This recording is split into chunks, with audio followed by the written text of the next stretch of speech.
Sur l'écologie, Monsieur le Président, votre lecture est très juste. Le financement des ENR, des énergies renouvelables, est une obligation au titre des contrats passés.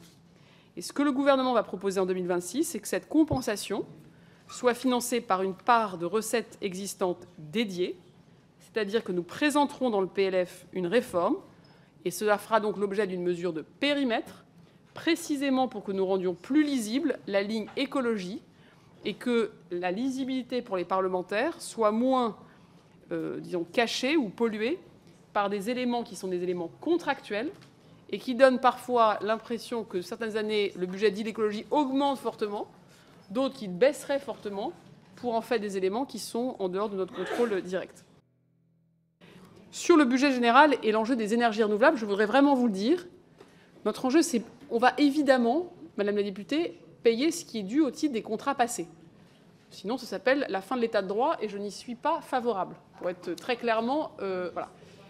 Exactement. Donc, deuxième élément, nous avons des engagements contractuels que nous allons donc tenir et financer.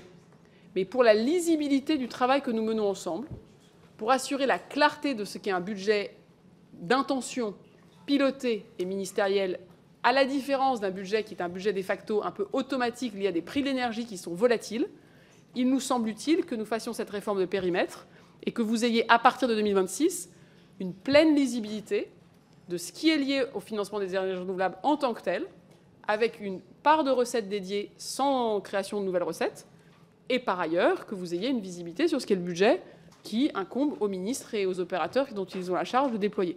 Je pense que c'est très important. Du coup, je peux vous dire, dans la ligne écologie, Agnès Pannier-Runacher le présentera, vous avez le soutien, notamment grâce au C2E, de la poursuite de l'accompagnement de changement de véhicules aux ménages modestes.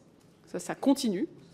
Deuxième élément, vous avez le maintien du fonds chaleur, qui est un élément très important de la décarbonation de nos territoires. Donc ces deux éléments-là, ils sont inclus dans les plus, je crois, 600 millions qui sont annoncés sur la ligne dite écologie. Et je serais ravie d'y revenir avec vous.